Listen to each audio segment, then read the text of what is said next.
Good evening, everybody. It's Michael here, and welcome to the Lincoln Property and Mortgage Show. As always, you are joined this evening by Jenny from the Mortgage Hub. Good evening, Jenny. Evening, Mike. How are you? Very well. I know we had a couple of catch-ups today, and We we were have. both saying just how busy we are at the moment. Yeah, it's been one of those manic moments where I'm trying to turn off the Alexa, load up the laptop again properly, and get everything sorted before we hit that go live. So yeah, it's all been a bit manic this evening.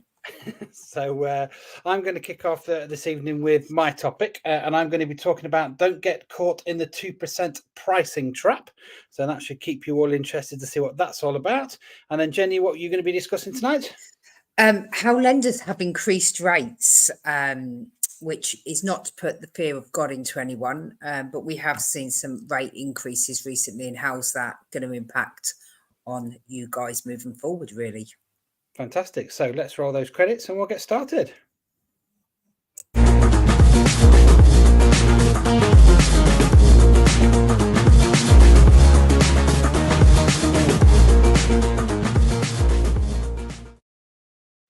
Excellent. So I'm going to kick off this week with the 2% pricing trap.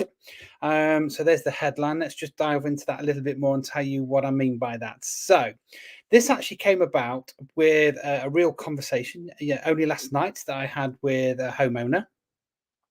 And I'm sure they won't mind me telling you the story. And I'll make a couple of the figures and bits and pieces up so it's not too obvious. But yeah, I'm just going to give you a bit of a live example of a homeowner who was on the market. I got a phone call from their estate agent to say that they're based in an office outside of Lincoln. So it wasn't a Lincoln agent, which is the first thing to point out. But it was an agency where they have a head office based outside the Lincoln area. And the conversation went along the lines of, look, we've gone into New Year, we need to be looking at pricing. And I've been doing some extensive research in regard to your local market. And my advice to you would be to bring the price down by 2%. So the homeowner went, well, actually, I done quite a bit of extensive research. Obviously, I know every single property that's on the market in my location. And I actually sort of challenge you a little bit in regard to the pricing that you've suggested.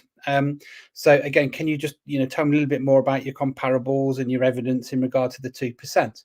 At that point, the agent couldn't really give them too much more information, to be fair. So the end of the conversation went along the lines of that nothing was actually done. The price remained the same, bit of a wasted exercise for everybody. And the homeowner was a little bit frustrated that somebody from out of the area was just badgering down for a price reduction. So I had a conversation. I said, well, do you know where the 2% came from? And he went, nope, not got a clue.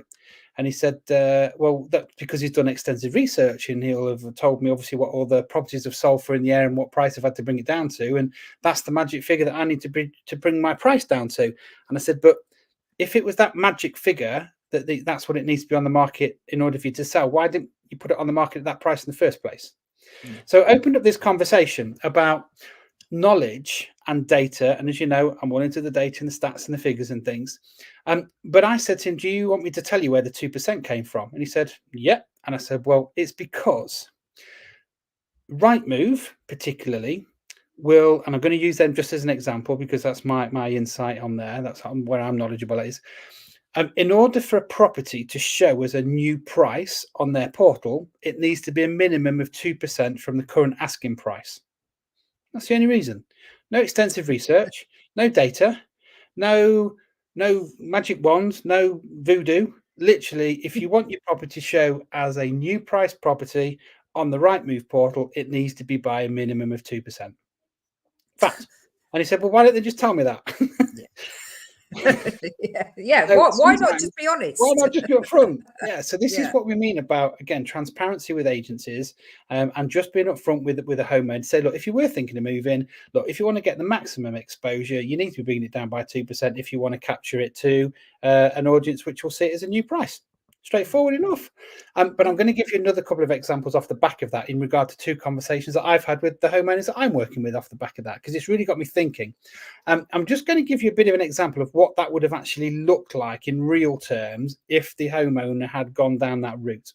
So If we took an example of a home being on at 675, because this was a high value property, to be fair, and we worked out, let's say, for example, 2% on a price there at 675, because it's between 650 and 700, that would have been £13,500. So that would have brought the current asking price with the new price down to 661,500. Now, let's be fair. We're always on Rightmove, and we know what asking prices go at. When have you ever seen a property on the market at 661,500? You don't. You don't. The next nearest one you're going to go to is 660,000. Fair point? Yeah. Yeah, fair point. Absolutely. Yeah. So, if you were going to look at bandings, which is something a bit more complicated, which I'm going to talk about in a moment, and I'm hoping I'm going to be able to explain this properly, we'll see that if you actually give good advice and honest advice, I'm going to talk to you about bandings to get 2 bites of the cherry. And we've talked about this in the past, but I'm going to give you some proper examples here. Let me see where we're going to start from there. So if we look at bandings, when you go on Rightmove, this is how they're broken up. And I've got some notes here, so I'm going to refer to the notes here. Bandings work at 10,000 price brackets on values up to 300,000. Okay, so 250 to 260, 260 to 270, 270 to 280. When you get to 300,000, they go up every 25,000. Okay, up to 500,000. Okay, then at 500,000, they go up every 50,000 up to 800,000. And that's probably the market in Lincoln, let's be honest. But after the 800,000, they go up every 100,000 bracket. So 800 to 900, 900 to 1 million now. Yeah? Yeah. Yeah. At 1 million, they then go up every 250,000. So every 250,000. Okay, up to 3 million, and then at 3 million, they go up every 1 million up to 5 million. Okay, so you can see that the sort of gaps in the brackets get wider and wider depending on the value of the property. If we look at Lincoln, the average sale price in Lincoln is still just shy of £290,000. Okay, so if you took an example of 300,000 and you did your 2% reduction there, that's £6,000. So your asking price at that point will be 294,000. But again, we don't see prices on the market generally at 294. They're either 295 or 290. Yeah. Mm-hmm. Yeah. That 2%, it's that trigger in regard to the portals marketing the property with a new price. And again, I'm going to tell you about the advantages of that in a moment as well. But it's really important that if an agent is talking to you about pricing, you really drum down in regards to what branding, what bracket rather it's going to put it into, but also making sure that the agent is also able to maximize the opportunity to sell at that new price. Okay, so there's 2 things we're going to look at there. Right, hopefully that all made sense to everybody, but if you're not quite sure, let me know. There's 2 other things I'm going to talk about pricing, and then I'm going to go down and explain that bit. If you ever see an asking price with a 7 and a 3 in it, you can guarantee the price is being brought down. Okay, because that's not marketing figures that agents work with. So if you see something at 297, I can promise you it was on the market at 300,000 before, and then they brought it down a little bit to 297. Same thing with a 3 in it. They're the negative numbers, we call them, and they're usually because somebody's made a slight amendment, usually because there's a little bit of room for negotiation at 295. I don't want to go down to 290. I'll meet it in the middle at, for argument's sake, 293. Okay, so there are a couple of things there. If you're looking for a property and you're a buyer and you're looking for an idea of property when it's reduced down, if it's not had that 2% drop down, 3s and 7s are usually quite a good indicator there as well. Okay, just to cover that off as well, you'll often have heard me talk about don't put a property on the market at 299,950 or 299,999. Stick it on at 300, and that's because of these brackets. Okay, so 2 bites of the cherry. If you put it on the market at 300, you're going to get people looking from 250 to 300, 260 to 300, 270 to 300, 280 to 300, 290 to 300. And you're going to get people looking from 300 to 325. Okay? 2 bites of the cherry. If you're going at 295, anybody who's going 300 to 325 won't see your property. Okay? That bit's really important, because you're missing out on literally thousands of viewings on your property details on Rightmove and click-throughs just by having £5,000 differential on it. Okay, so that's the other one there. In regards to that 2% price reduction as well, what also then happens is if you have got set up property alerts on your mobile phone, or if you're an avid, on a Rightmove and you've got everything all set up on there and you're watching it every day, etc., etc. If the price comes down, you'll get an alert from Rightmove, usually within 24 hours, to say, new price alerts. This property is now come either into your price bracket. So if you're looking up to 300 and something, one was in at 310 and it's come down, you'll be notified about it now for the first time. Likewise, if you've seen it before, or if you're in that search criteria, you will get an alert to say that the price has come down. Majority of estate agents also will have a client base, what we call a CRM, where there's data held within about the client. And again, the agent should be matching back up your property to everybody on the mailing list and bringing them to your attention that the price has come down as well. Okay, so it's significant in regard to a reduction, that it's a sensible reduction. It brings you as close to one of those other brackets. And again, that the websites, the agents, the CRMs, and Rightmove in the portals will match your criteria back up to previous clients or potentially new people in that price bracket. So that covers quite a broad field. But I also say, if an agent is talking to you about a price reduction, also say, so if I bring the price reduction down, what do you also do in the background to, remarket my property? Because you need to relaunch effectively. If you just bring the price down and let the CRMs do it, I don't think that that's good customer service. In the good old days of estate agency, we would all sit in a morning meeting in the front office and somebody would say, we've got a price reduction on 25 High Street yesterday from this price to this. We all had hot boxes, little cards with the name of the client, the price bracket they were looking after, what position they were in, and we had a top 10 buyers list at the front, and there were hot people who wanted to buy something straight away, and then you had another category and another category, and then you had investors, and everybody would sit in the morning meeting and go, right, new price reduction on Smith Street, it's now on at 250, get into your hot boxes, and you'd give a pledge that day, right, I'm going to ring Mr. Jones, I'm going to ring Mr. Richards, I'm going to get hold of Louise, and we're going to try and create some activity.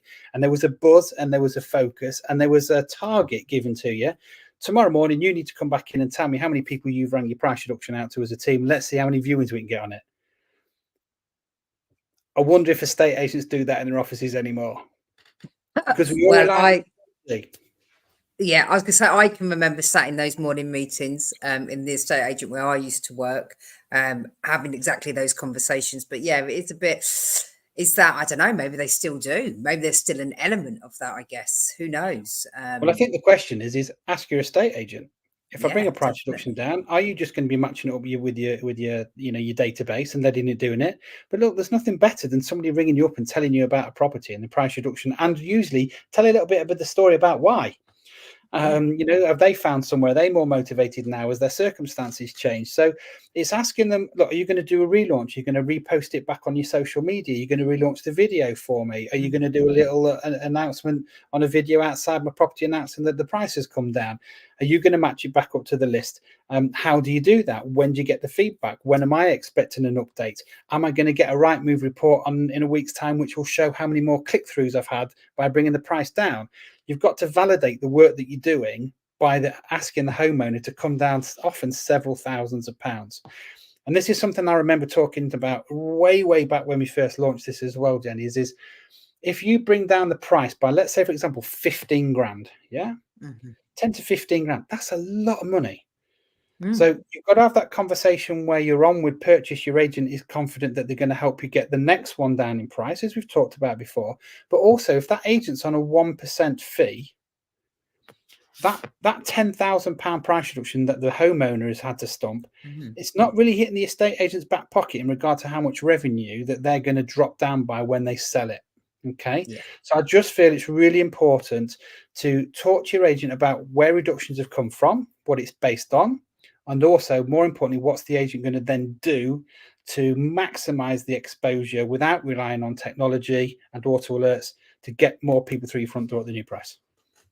Yeah, absolutely. And it comes down to that open communication there, isn't it, Mike? And look, if I bring it down, what are you going to do for me? Because we all see it. I speak to clients and they're, they've had a price reduction. They've had a price reduction. What does that, like you say, mean though? Does that mean that they now want to sell? They've got to sell because they found or their circumstances have changed? Or does it simply mean that, they've had that conversation with the estate agent because maybe it was on too high in the first place? So it's understanding all of that and how that kind of fits in with them and their next onward purchase, if there is an onward purchase. I mentioned earlier again about a real life case again, because I have these conversations with the homeowners I'm working with, and we had a conversation only this evening. I've done a reduction on I don't even like calling them price reductions; it's a price adjustment. Yeah. We've done one this evening on a wonderful home over in Hayington, in Washington Road, in Washington rather, on the main road there. And what we looked at is, over the last 6 weeks, we deliberately didn't bring the price down in January because we knew it was going to be saturated with new properties and new price properties. Yeah.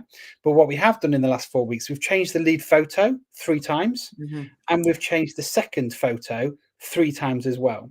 And we've changed the text, and we can see, because I speak to my homeowners every week and they get a report from me, and we can see what's happening every single week, day by day.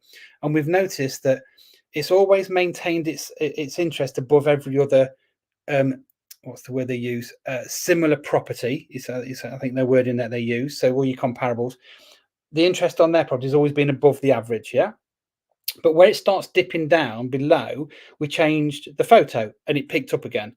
The interest started going down. We changed the photo again. It brought it back up again. We brought it down again. So we can show over the last 4 weeks, we've done 3 things with the marketing, with the description, a relaunch of the video, changing the lead photos before we've come to the conclusion on pricing.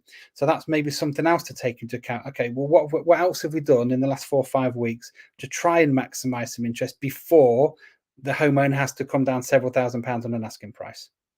Yeah, and when people look on Rightmove, and it's that instant thing, isn't it? So if everyone's just got the standard house front of their house, which, let's be fair, a lot of people will do, just put a picture of the front of the house up. If you can change that and catch their attention, because sometimes they're just scroll, Yeah. and they don't even realise that they're scrolling past these houses that potentially are what they're looking for. It's just that front aspect isn't as it should be. So yeah, and I've said to people before, who's maybe not had enough interest, have you considered putting on a different room, or maybe your back garden or the view or something, rather than your front aspect of your property, because that could just draw different people into your home. Yeah, definitely. Yeah. Perfect. So any questions on any of that, pick up the phone, send me a message, follow you on my socials, ping me a direct message over. Anything I can do to help on that, then feel free to reach out. Amazing. Thanks for that, Mike. So it's on to me next. And I do not want to cause panic across the country, as we saw back in November 2022. But we have seen 3 major high street lenders in the last sort of 7 days increase their interest rates, which will have a direct impact on you guys out there. Now, as I say, look, I don't want to start any panic, no negative media that, the world's going to end because interest rates are going up again. And we must be really super clear that these increases were for a remortgage or a product transfer. So it meant any residential purchases, there hasn't been an increase in these rates. For any buy-to-lets across the board, whether that's a remortgage, a purchase, a product transfer, again, these are not increased on that. It is purely for a residential remortgage or product transfer. Now, I think what this shows us is a couple of things. And I think we've sat we've sat back and just assumed rates are going to drop and drop and drop. And I must say to my clients, at least 2 or 3 times a day when we're talking about what they think is going to happen in the market and how it may impact on them. And they're all waiting for the rates to drop. And they go, well, they're going to continue to drop. So should I go short? Should I go long? And we have that conversation on a regular basis. And I think what this kind of shows us moving forward, that maybe rates are not going to drop much further. Maybe we've hit that period where lenders are starting to look at what's coming in, what's going out, and they're going to start to stabilise. And I've been saying that, all year we're going to have some ups and downs with these interest rates. And I think maybe this is the start of it. So you speak to most brokers and they'll all say to you that the 1% and 2% interest rates we saw previously, they are gone for now. They're not going to turn up suddenly by the end of the year. I truly believe that. I hope I'm wrong, but I truly believe that. So what I'm saying is, don't take the rates keep dropping for granted, because they may come to a point where they stop dropping, and may start to go the other way. They may not. We don't know. And the second thing this tells me is that perhaps the lenders were waiting for the Bank of England to drop their base rate, and maybe they feel that that's not going to happen as quickly as they would like, which means they are then they're then edging their bets, if you like, around this. So we thought they might drop this time round, or there was whispers they might. Now we're looking at June before people are whispering that potentially the Bank of England's base rate has dropped. So maybe this is why lenders have started to increase, because the base rate and the inflation hasn't gone in the way that they anticipated. And if I'm honest, I've kind of given up trying to work out when this base rate is going to increase or decrease, because actually not many people know. We just need to see what's happening. There's so many other factors that can impact the UK base rate. It's not just our inflation, it's how does that impact overseas. We've all watched the news and what's going on there. This could all have a big impact on what lenders are thinking about and what's going to happen with the base rate. And then thirdly, and this one I think is more for us really, when a lender, so in essence, in 2024, there are millions of people that's products are going to end. Okay, they're going to fall off the product that they're on and they need to go for a new product. And I think this is why lenders are looking at product transfers and they are looking at remortgages rather than the other side of the purchase, for residential at least. And it's all about them leveling out their risk. Okay, so when a lender wants to bring more revenue into them, what they will do is they will drop their rates. That brings in more borrowers, and when they want, then they're full really, then they increase them. So imagine some buckets. Okay, you've got a remortgage bucket, you've got product transfers, you've got purchases. When those buckets get full, a lender will increase the rates because they don't want any more going into those pockets, because they've spent that money already, if you like, on lending. And when they want to increase that, they drop the rates. And they might want to increase their purchase borrowers, but they need to level out their remortgage, they increase it. And I think potentially this is what is happening. We've seen a lot of people recently looking at remortgaging. They've been really proactive, which is fantastic, because we're getting those lower deals and we're securing those deals. But I think potentially the buckets are filling up. So the way that they're going to reduce their risk, they're going to increase the rates to bring down the amount of borrowers and allow other lenders that maybe had slightly higher rates on the market take their share of that remortgage. Now, that's not them being nice. That's just business. That's how they work. They don't want too much of the same business because it's sort of too high risk. So a couple of things to consider on the back of these rate increases. And I must stress, we are not talking the 2% that we saw previously. You know, it's 0.2%, it's 0.5%, and it's not on the whole range. Some lenders, it's purely just on 1 or 2 products. Some, it is the whole range of remortgages. So it's sort of a bit of a mixed bag there. But things for you guys to consider is if your deal is coming to an end at any point in 2024, you need to contact your broker. Most brokers are having conversations and saying, well, we can't really do anything until X time because we need to give that 6 months. We can't do anything until we're 6 months before that deal comes to an end. But let's make sure you're in the best possible position to be able to secure those rates when it does come to an end. And that might be looking to reduce credit down to make sure that we fit affordability. That might be making sure that your documents are in order. It's tax year time for a lot of sole traders. So making sure we're having those conversations that the figures are where they need to be able to secure your mortgage later on. So if your product's coming to an end in 2024, contact your mortgage broker. And then if it is coming to an end within the next 6 months, do not delay. Call, WhatsApp, email, send a pigeon, whatever you need to do, but contact your mortgage broker straight away, because now is the time that we need to start looking at these rates, securing the deal. And remember, if they drop the rates, we can go for the lower one, but let's get the deal secured now so that you've got the peace of mind, you've got the best deal on the market in case they do start to increase. Because remember, if one lender goes, they may all start to increase, and that's going to impact on your pocket. Excellent. Some really great content in there again, as always, Jenny. I like the bucket analogy. Keeping it very, very sort of, it's just nice and easy to understand on what happens. And like you say, it's commerce at the end of the day. It makes perfect sense. Like you say, you lower things down. It's when you want to sell more of them, and then when you want to stop, you put the prices up. So that price elasticity is really important on that. And like you say, for the last few weeks, we've been talking about what was happening with the rates coming down just before Christmas. We predicted where we thought they were going to be and what was going to happen in the first quarter. They're following that trait. There was, there's lots of the programs on TV at the moment which are talking about what's going to be happening in the mortgage business and the industry, particularly on the run up to the election. So, but as you've also said there's never a given. No. We just don't know. But like you say, you can only work on what you know now. And planning ahead for this year and being strategic is really important, particularly like I say, if you want to lock those deals in, like you said there, if they come down, but you can lock it in at this one in case they go up. So it makes very good sense.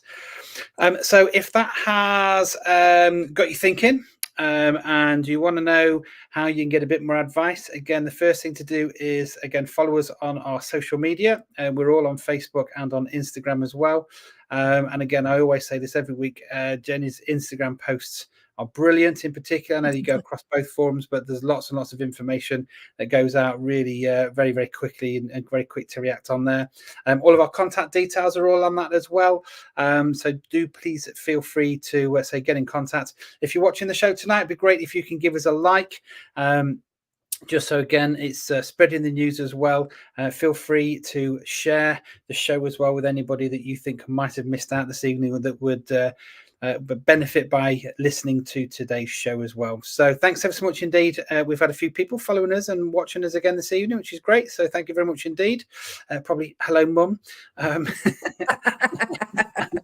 give you a shout out. Just make sure she's watched to the end. But no, we do appreciate obviously everybody's support. But as I say, if you need anything at all, that's what we're here for. There you go. Look, we've got a like up there. Look, who's that? We'll find out. Yes, it's hello. There you go. She watched. There we go. I love it. So if you're watching the show back again, but again, just give us a like, give us a follow. Our job in all of this is to make sure that we get as much information out about the marketplace at the right time to the right people. And also we've got Steve Wilson also giving us a like as well. So thank you for that, Steve. Great to see you joining us as well this evening. So thank you everybody else. Jenny, anything else from you? No, all good. As I say, just don't bury your head in the sand. If your product is ending this year, let's act on it now while we can. Fantastic. Thanks, everybody. We'll look forward to seeing you again, same time, same place next week on the Lincoln Property and Mortgage Show. Have you got those closing credits, Jenny? We have indeed. Here we go.